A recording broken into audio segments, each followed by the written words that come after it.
আজকে যারা সুপরিকল্পিতভাবে নাশকতার চেষ্টা করছে তা প্রতিরোধের জন্য আমরা জনগণের সহায়তা চাই।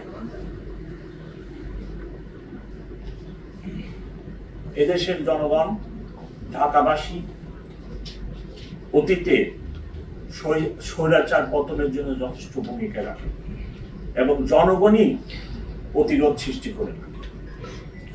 যে ধরনের নাশকতা কর্মকাণ্ড শুরু হয়েছে, এই নাশকতা আমি মনে করি যারা করে তাদেরকে প্রতিহত করবে ঢাকাবাসী, এবং ঢাকাবাসীর কাছে আমার সুনির্দিষ্ট অনুরোধ, ওনারা আমাদেরকে সাহায্য করুক, ওনারাও প্রতিরোধ সৃষ্টি করুক, আমরা ওনাদের সাথে আছি।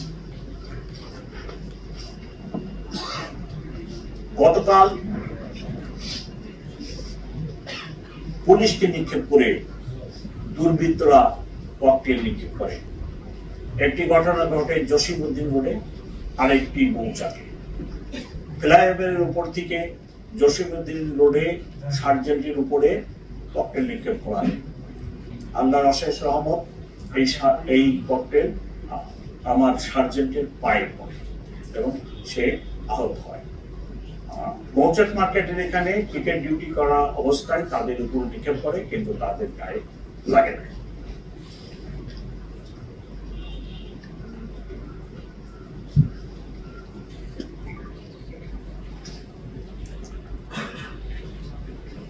এই দুর্বৃত্তদের প্রতিরোধের জন্য আমরা যেমনটি নগরবাসীর সাহায্য চাই, তেমনি আমাদের সাথে এই দুর্বৃত্তদেরকে গ্রেপ্তার এবং আইনে সোপর্দ করার জন্য বিগত 1 বছরের বেশি বাংলাদেশ আর্মি, বিজিবি এবং বিভিন্ন গোয়েন্দা সংস্থা সহযোগিতা দিয়ে যাচ্ছেন। আমি বক্তব্য বাড়াতে চাই না। সর্বশেষ আমি আপনাদের এবং ঢাকাবাসীর সাহায্য কামনা করি।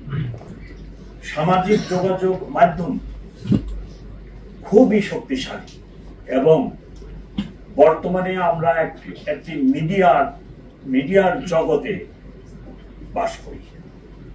আপনাদের কাছে আমার রিকোয়েস্ট, এমন কোনো ভিডিও বা কিছু সামাজিক যোগাযোগ মাধ্যম বা আপনারা কোনোভাবে প্রচার করবেন না যেটা ঢাকাবাসীর কাছে ভুল তথ্য বহন করে। আপনাদের সাহায্য ছাড়া ঢাকা মেট্রোপলিটন পুলিশ ঢাকাবাসীকে সেবা দিতে সক্ষম হবে না। তাই সকলের নিকট অনুরোধ, আসুন সবাই মিলে আমাদের যে একক উদ্দেশ্য দেশবাসী, ঢাকাবাসীকে সেবা দেওয়া, সেই কাজে নিয়ে যেতে থাকুন। আপনারা কোনো তথ্য পেলে আমার এই মিডিয়া সেন্টারের ডিসি মিডিয়ার সাথে আলাপ করে তথ্যটি সঠিক কিনা দয়া করে যাচাই করে দিবেন।